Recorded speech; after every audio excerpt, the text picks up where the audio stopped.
Welcome to another episode of the Essential Craftsman Podcast. I'm Nate. I've got a great discussion for you today with Tanya Van Der Water. Tanya is the CEO of Buckaroo Leatherworks. This is the company who makes the tool belt that my dad has been wearing now for a year. She is running the company that was originally started by her father just in his backyard as a leather worker. And today that's quite large. In fact, she is filming or having the conversation with us from their new factory that they just moved into. I believe it's about an hour south of Sydney, and it's a really fun conversation. So I hope you check it out. If you can cut her a little slack, if it's noisy, it's because there's people buzzing around and working and making tool belts, and we certainly all know what it's like to be on a job site or in a production situation. So I hope you enjoy our conversation. Let's get right into it.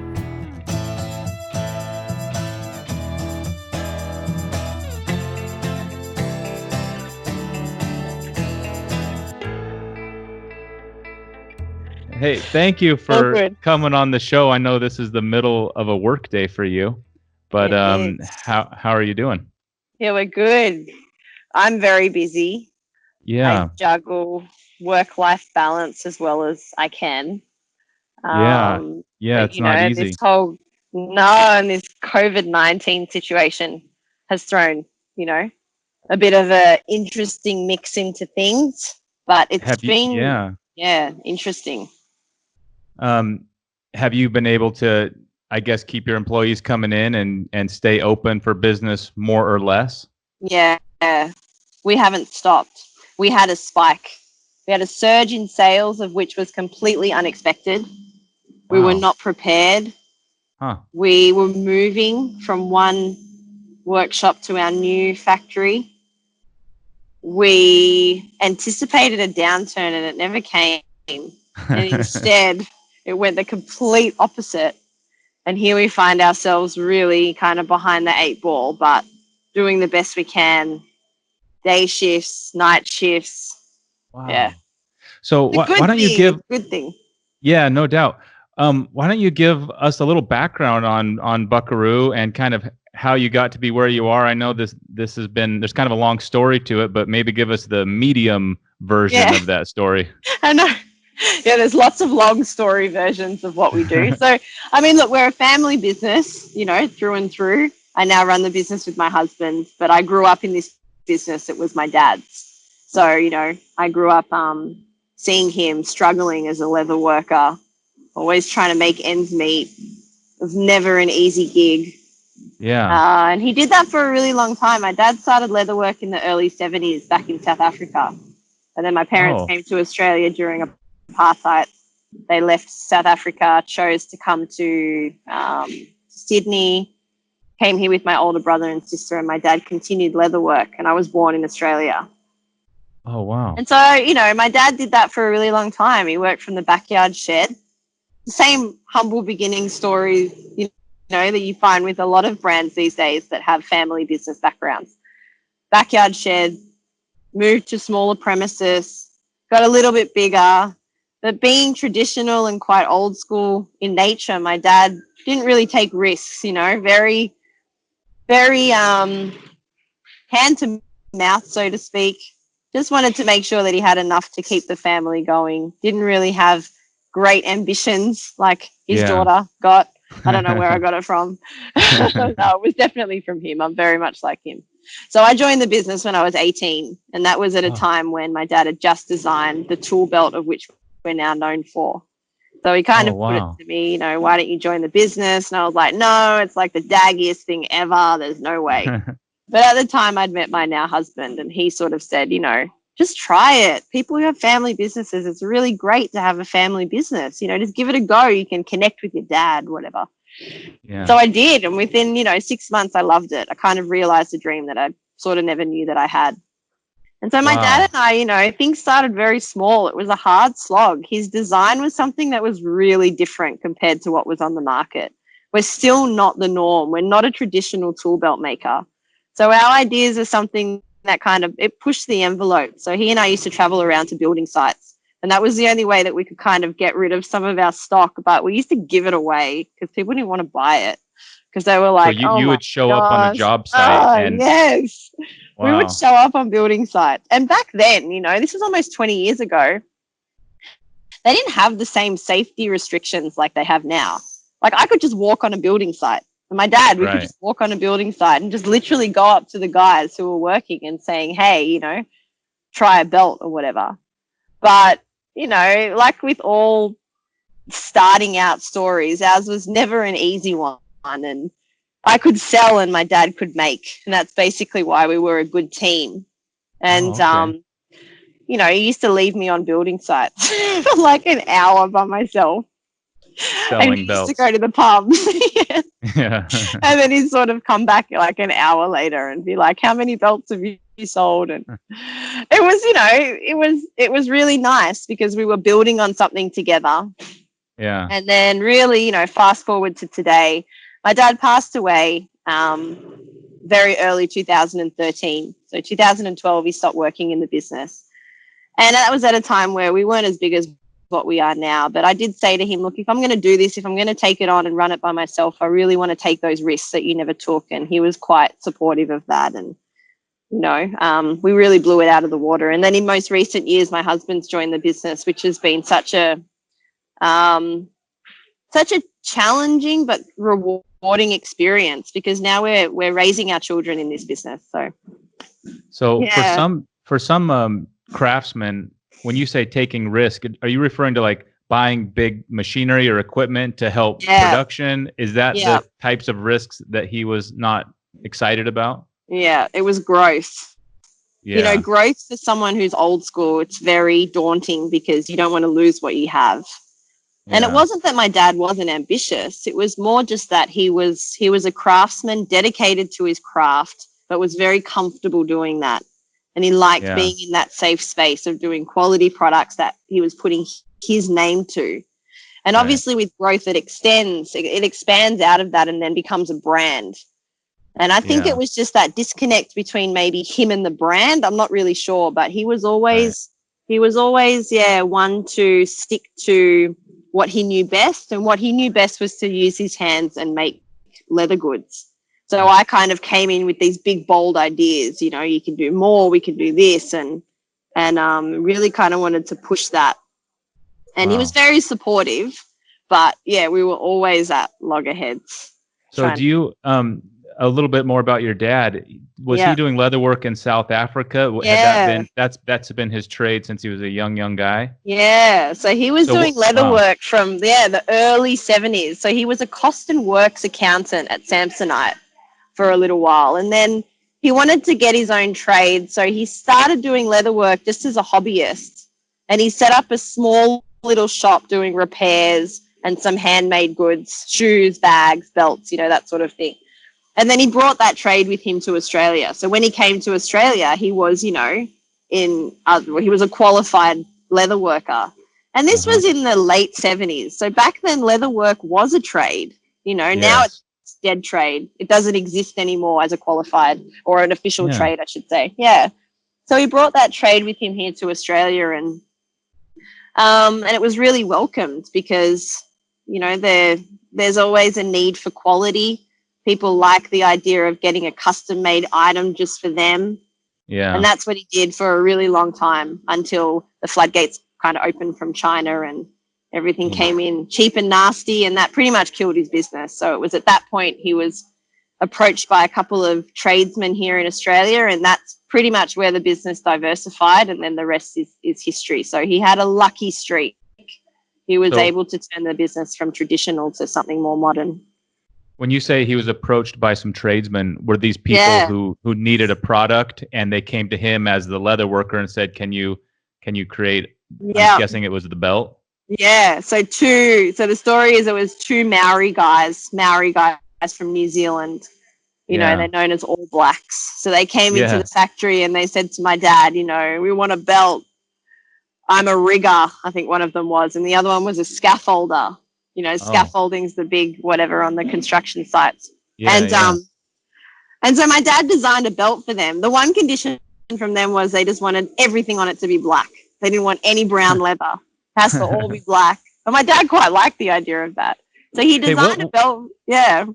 What's the deal with that? Just as a side note, I know there's the All Blacks rugby team. Is that what it is? Is it about their rugby team, or is there more cultural like significance to the colorful Maoris? Look. I know you're not Maori, or as far as I know, but you're closer than I am. I know. I was going to say, look, I don't feel very comfortable talking about another cultural heritage of which I know nothing about. But I know of it from, obviously the All Blacks, and there is, long-standing connection between what it means to be Maori and being an All Black, and whatever the roots of that is, I don't know. But these guys are pretty adamant. Yeah. And, and it makes for something that's really quite mean and like has that look of, I guess it's a pretty official color, isn't it?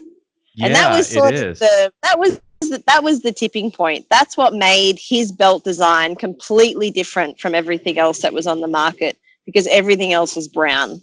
Everything else was tan. Everything else was a traditional, carpentry apron style, which was all the same kind of leather, the same sort of design.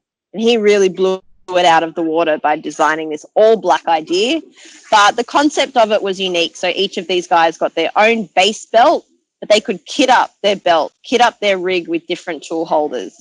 And that was pretty revolutionary for the time. That really changed the way that tradesmen started to carry their tools and become efficient and organized on site. And that is the basis of our concept. And that's really where we've gotten a lot of strength as a brand and appeal for, as a product.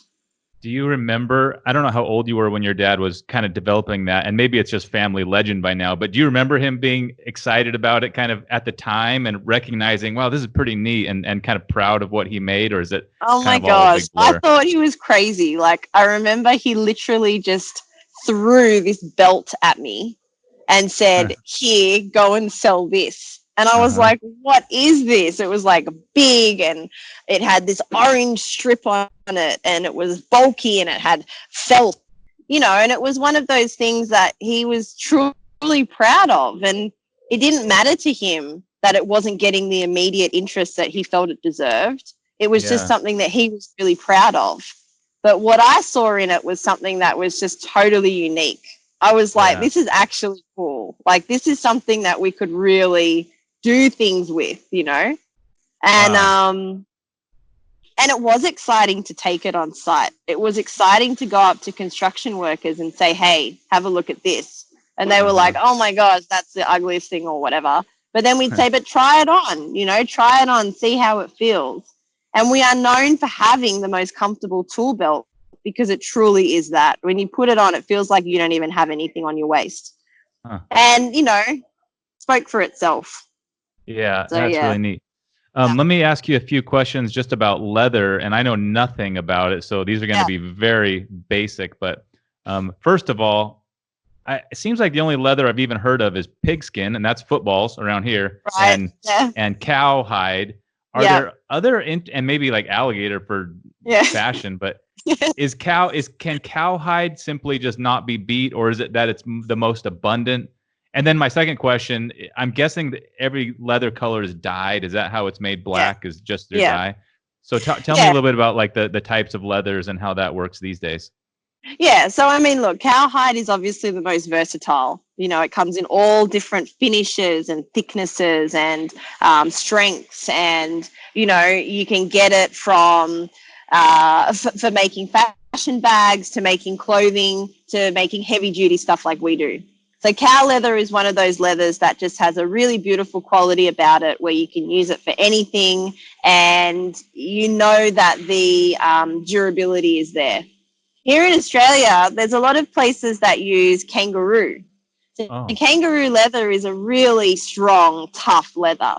The kangaroo is a very lean animal. It has no fat on it whatsoever. So its skin is, kangaroos are culled here in Australia. So they're killed in the thousands daily. And they're big, right? Yeah, it's an environmental thing. Yeah. And so, those skins are turned into leather. And it's the leather that's used for football boots all around the world. Adidas, Fila, Nike. They use kangaroo leather. Yeah. Wow. The problem with kangaroo leather is it only comes in a maximum thickness of about 1.2 millimeters, which is very, very thin. So for our purpose, it doesn't make sense, because you're slamming a tool in and out of that pouch, let's say. Kangaroos, it's not going to last.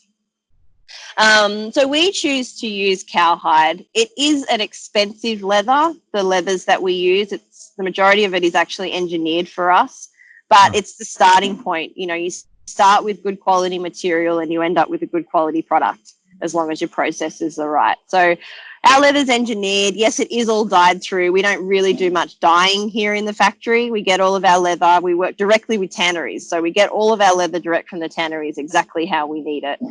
So, you know, we're really fortunate in that sense to have great suppliers from all around the world, but we particularly like to work with local tanneries here in Australia. And, you know, you can get a lot of leather from India these days, but like anything, you just have to be a little bit careful. Yeah. And especially for you guys who are selling a premium product, it matters that the leather, obviously, as the base material, is up to your standards. So probably something closer is easier to keep an eye on. Yeah, and we forge really strong relationships with our suppliers. It's very, very important. Like things that are made in America, you know, with that pride element. It's the same thing here. With us being an Australian manufacturer, we like to partner with as many other suppliers and manufacturers as we can. So we like to forge these really strong, long-standing relationships, and that's where we know that the quality is always consistent. Yeah, 100%. Like, and, you know, and we're finding that also it's something that's really appreciated by our international audience, you know, for people around the world to be buying something that they know is made in Australia. Australian manufacturing is pretty well respected around the world. We have very high quality standards, particularly when it comes to the way that employees are treated. For example, we have the highest wages in the world. There's nothing easy about making product in Australia.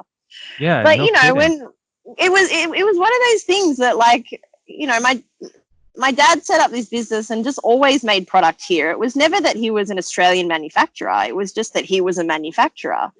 It's kind of only come into the picture probably more so over the last, say, 10, 15 years, where there's been a real resurgence in consumers seeking out locally made goods.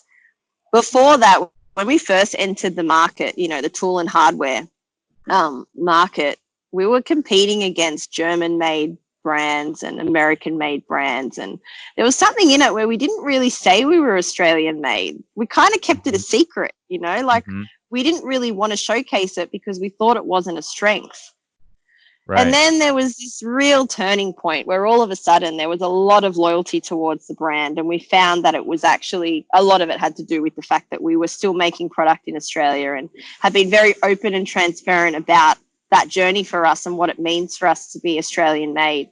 And there's definitely that element of pride amongst our audience here. And, you know, it's very much something that it's not easy, but we're really proud of it. Just as you would be for you know, American-made brands, they're also in the same position where you're doing something that's it's got so many long-term benefits with what you're doing. It's not just about the here and now or even next year. You know, you always have that 10-year, 20-year foresight. And that's really nice. We employ a lot of people with families, you know, so we're keeping it going not just for ourselves and our own family, but, you know, a lot of other people as well. So yeah, well, I mean, I find myself, and I'm sure it's the same, you just really it's like rooting for a home team because it's your neighbors and it's people who are in your community, and it's jobs and it's the equipment that they're purchasing. It's just really terrific. And I especially love seeing a company then take it and ship overseas and export that product to the world. It's just really neat. So hats off to you. That's really something. Yeah, we find it exciting, and it's not something we ever take for granted. You know, making product in Australia is definitely a privilege, and it's something that if we weren't making product in Australia, then Buckaroo wouldn't be what it is today. So, you know. Hey, tell me about Australia in general. And I noticed among your tool belts, it looks like there's miners who are using the tool belts. I know nothing about that industry. It makes sense to me how a carpenter would be hanging tools, but what in the mining industry what's going on that they're carrying tools around? I would have guessed it was all just heavy equipment and machinery. It is. So we make tool belts mainly for coal mining. So coal miners who work underground, it's all for underground mining, not above ground mining. They have to carry a lot of safety equipment. They need to carry respirators, units which are designed for if there's an emergency and they need to pull it out. They've got breathing apparatus. These are all the things that they have to keep on their body, on their person, so that it's available to them at any moment. But also with some of the mechanical work that they do underground, they do need to carry some hand tools. So that also is something that they attach to their belts. But predominantly it's to carry the equipment should they need it in case of an emergency. But yes, It is predominantly heavy equipment. And our belts really last in those environments because we use a mixture of leather and synthetic materials. But the synthetic materials that we use are all designed to withstand really harsh conditions. So either extreme heat or extreme cold, leather just doesn't hold up sometimes in those environments. So we've found that our miners' belts are it's one of the best belts in the world. So we sell those belts all around the world. They're used in all different countries, in all different conditions. But just a slightly different concept and needs. In terms of combining synthetic and leather, was that part challenging? Did your dad struggle with that? Because you think a leather guy would be committed to only utilizing leather, or was he kind of, I guess, obviously he was thinking outside the box and incorporating new materials. Was that natural for him, or was he resistant to saying, I'm a leather guy, I don't need this synthetic stuff in here? Yeah, look, he was a purist, but, at the same time, he was all about quality. So whatever was going to improve the quality of a product, he was absolutely all for entertaining. Yeah. So the idea with, swapping out leather for some synthetic materials was purely just because after trialing the product in certain environments, the leather just was breaking. It wasn't holding up. And so a lot of the synthetic materials, they came about, we found them by accident. We discovered the material that's used as the upper belt strap on all of our belts. It's what you thread all your tool holders onto. That material was actually discovered because it's replaced leather in the equestrian industry. Oh. And it's a material called copolymer-coated webbing. But the idea of it is it can get wet. It can be exposed to heat. It can be exposed to water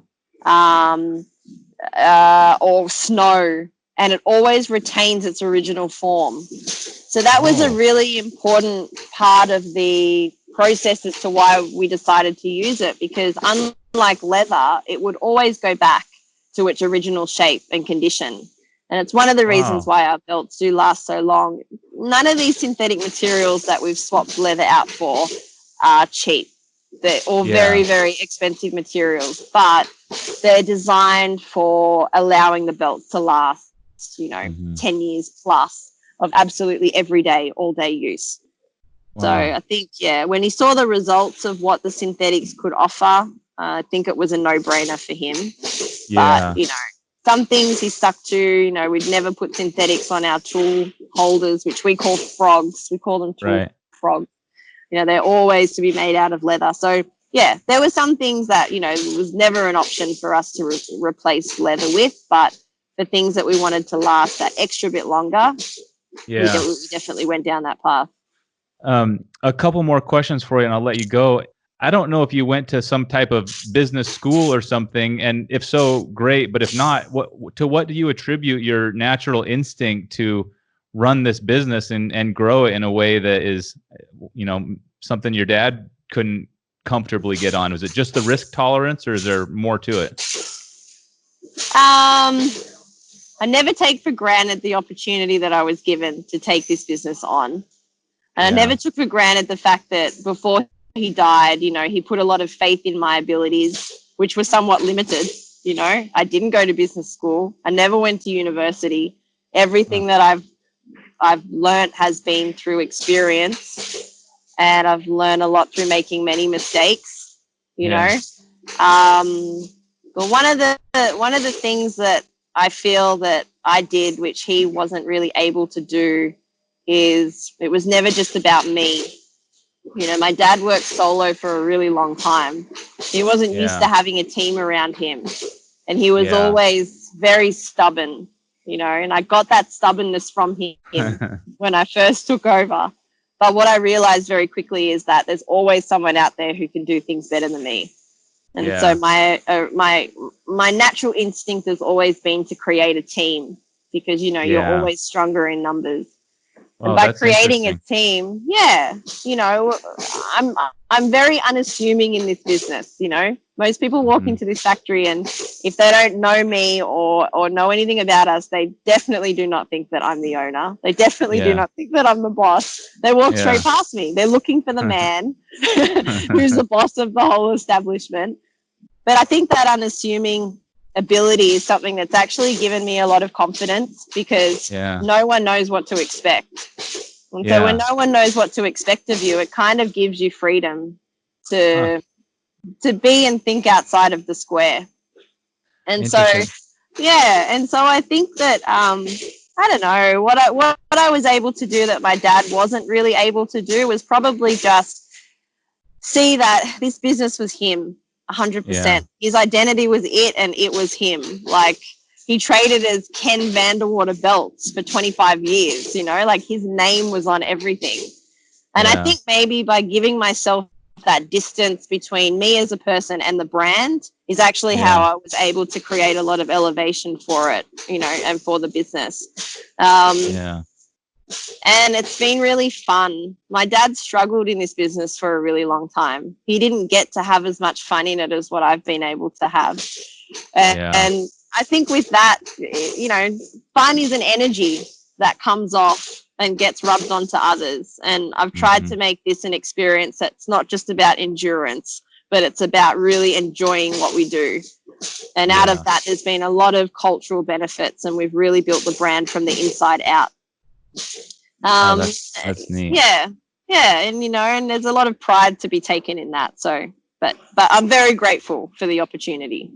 I don't take it for granted. You showed me the other day when we were setting this up some shadow boxes of your dad's tools and the original belt. That's something I've thought about before, how neat tooling would look framed. And you went ahead and did that. I take it that's kind of some special heirloom tools for you, you know, especially related to this business. Yes, because this stuff is, you know, it wears down if you don't protect it. And so all of these old things, you know, the first belts that my dad made, which were now like, you know, there's some 50-year-old belts and products that he made for my mom, you know, when he first started doing leatherwork, and definitely his hand tools. These are things that if you don't take care of them, they eventually will disintegrate. They'll disappear. So I actually had I had a preservationist framer who frames for one of the museums here in Australia. So she actually framed all of that for us. Oh, wow. And it means that it's framed in a way that it's still going to look and have the same what am I trying to say? It's going to last in 50 years time, 100 years time, it's going to look the same as it does now. So, but it's all to be showcased, because, you know, authenticity is something that we really stand by, and there's nothing more authentic than how things started. And my dad's old tools really show that.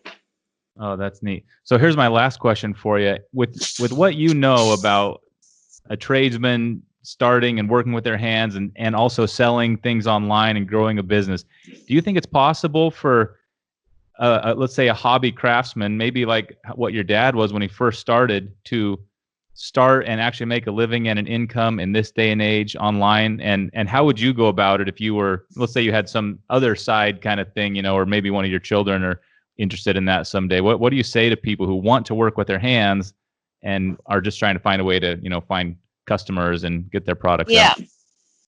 Number one, don't ever compete on price. Don't ever think that you need to have your product sell at the cheapest price in order to make sales. In fact, what we do is we go the absolute extreme opposite. What we charge for our products is absolutely what they're worth. It's what our staff deserve to be paid. It's what our business deserves to be, you know, still around in 50 years' time. That's what you're paying for when you're getting a premium product. And we don't ever sell ourselves short. I think that's what's given us a lot of brand strength in the marketplace. And the online nature of things is that it's such an unpredictable environment. You know, 1 minute you're doing well, the next minute you're not. The online environment for us is actually quite new. We've only been selling online for the last 3 years. We're predominantly a wholesale, you know, manufacturer with a wholesale front. But having said that, I think you just always have to treat your customers with respect. You don't know where they come from. You don't know what they do. You don't know what their story is. You don't know who they are. I mean, your dad somehow got our belt. No idea. We had absolutely I don't know no either, idea. to be honest. Yeah, you know, and someone sent this. This is the really great thing. You just have to always treat everyone with respect, because you never know where your products are going to end up. And you want to always make sure that you're ready and prepared for if and when that success does come.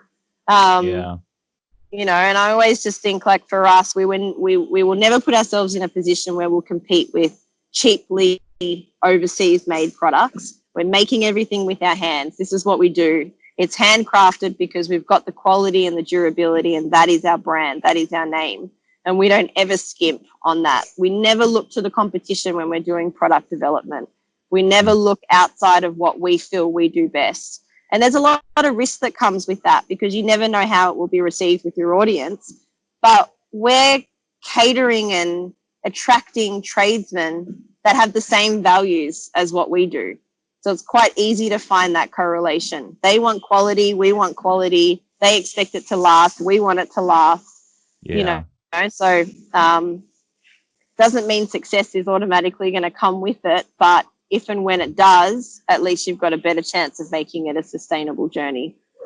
Oh, that's neat. Well, Tanya, where can our listeners learn more about? I know I've been on your website, but where can people find out more about Buckaroo? And if there's anything else you want to leave the audience with, now's your chance. Yeah, for sure. Well, we're just about to launch our brand new website, which we can't wait, because it's all original content, beautiful photography, lots of images of our staff working, giving people a really great insight into how we operate, our story, our origin, and what the future looks like. So our website is buckaroobelts.com, and it's an online store as well. If anyone wants to get their hands on some gear, they're more than welcome to place an order online. And then the other thing that we're active with is Instagram. We love Instagram as a platform. It gives us a direct opportunity to communicate with the people using our product. It's how we do a lot of product development. You know, product development starts and ends with tradesmen. We are not tradesmen. We just make good gear. So it's really important that we have those end user relationships. And our Instagram handle is @Buckaroo Leatherworks, which is all one word.